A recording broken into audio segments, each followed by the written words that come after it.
Well, UPA government is under the scanner for not acting against Maran brothers in the Aircel-Maxis deal, and that's an issue that's likely to resonate in Parliament as well today. BJP leader Subramanian Swamy now claims that former Union Minister Chidambaram was in the know about irregularities being committed by the DMK strongmen. Swamy in fact claims that Chidambaram was a signing authority for the deal. He says in spite of hard evidence against the Maran brothers, the CBI refused to act against them because of political pressure. Opinion sent to the CBI, the Attorney General Mukul Rohatgi has now said that there is enough evidence against Kalanidhi Maran, the former telecom minister, to be prosecuted in the Aircel-Maxis deal. To speak more on this, we have with us Mr. Subramaniam Swamy. Sir, finally a big breakthrough. Now finally the Attorney General has said that there is enough evidence against Kalanidhi Maran and his brother Kalanidhi. Yes, there was never any doubt. See, the Aircel-Maxis deal consists of two parts. The fraud consists of two parts. One is the forcing of the owner of Aircel to sell to his shares to the Malaysian industrialist called Krishnan. Okay, so this forcing the use of arm twisting and all that has been fairly well documented.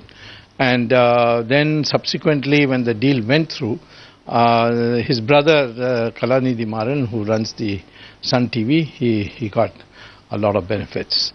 So that's a very tight case.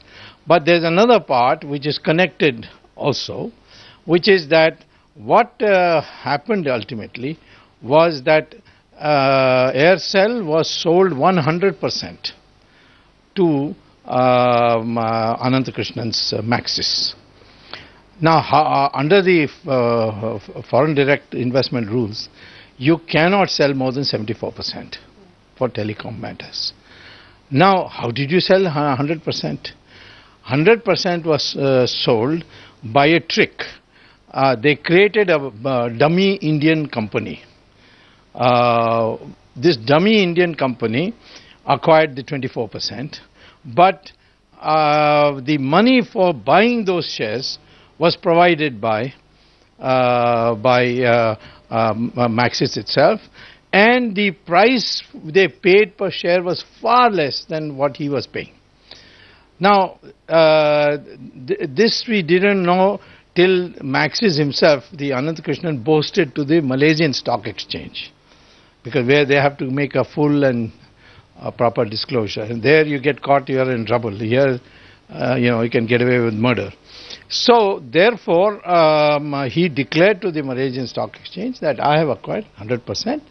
Of course, there is a Indian company which has acquired 24%, but that's my company. All the money is from. So how did it clear the Foreign Investment Promotion Board, of which the chairman or the signing authority is Chidambaram?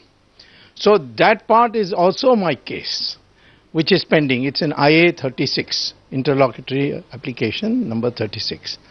And I had shown that not only that this was a fraud, because this was another way of getting around the law, but Chidambaram knew about it, number one. Number two, the meantime, after acquiring the company, he sold shares to Saudi Telecom.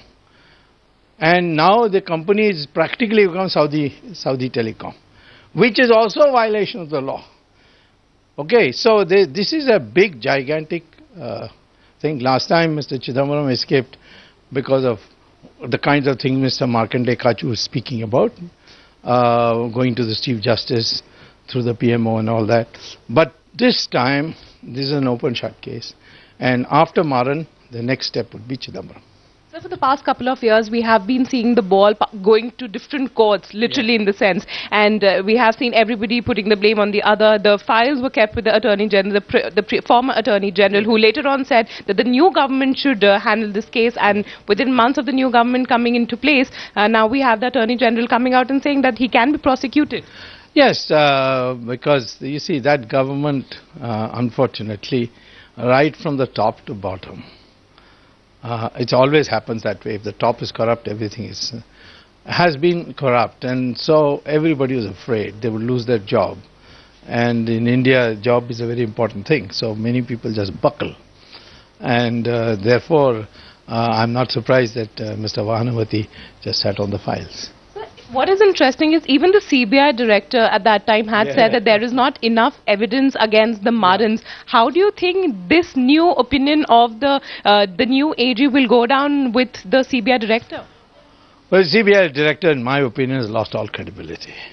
You see, in his tenure, they tried to remove an honest officer at the pressure of Mr. Chidambaram, Mr. Rajeshwar Singh, in the AED. The CBI also has tried to transfer officers. I think as Justice Lodha, who is now the Chief Justice, he has behaved like a parrot in a cage.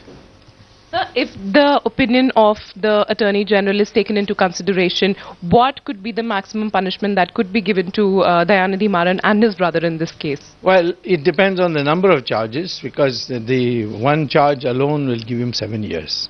But I believe there are 3 charges, so if they are not concurrently but sequentially, then 21 years. So like you took name of Mr. P. Chidambaram, are there any big names of the Congress party which can also be dug out if this case does come into existence all over again? Well, I would say that that will require a lot more work, because Chidambaram's signature is there. The other people there's always been finally one beneficiary. And to catch that person, you have to catch that person, either somebody should say that I did it for this, or I deposited so much money, or gave so much money. There is a question of money trail, which does exist, but let's straight away go to Priyamvada, who's joining us from Chennai this morning to understand the implications of the movement that we're seeing now in this case. Priyamvada, the nod that has come from Attorney General to the CBI to charge sheet Dayanidhi Maran and his brother in the Aircel-Maxis deal could mean serious trouble for the DMK. We already have 2 leaders from the party, Kannimori and A. Raja, who've been charge sheeted in the 2G case, and now of course Dayanidhi Maran and his brother, who could be charge sheeted next. Absolutely, definitely a double whammy for the DMK is what everyone is saying here. At this point of time, DMK has chosen not to react immediately. They want to wait and watch, and also Dayanidhi Maran doesn't want to comment on the issue at this point of time. But we do know for the last 3-4 years, hectic lobbying was happening. That's what our sources were telling, to keep this case away. But even now, the only ray of hope for Marans probably is the difference of opinion between the CBI director and the Attorney General. So end of the day, CBI is the investigating agency. So a lot depends on the case that they are going to put forward. But we already know that CBI had said there is no prima facie case and there is no tangible evidence in this particular case. But then, having said that, now that the Attorney General has taken up the case, that is something that should worry Marans. But this is just one case. There is also another case that is probably hanging like a dagger on top of their heads. Is that of the illegal telephone exchange that was functioning out of the former telecom minister Dayanidhi Maran's house. So definitely that's another case that probably now the attention is on this case. Probably the CBI or the Attorney General might want to dig up that case as well.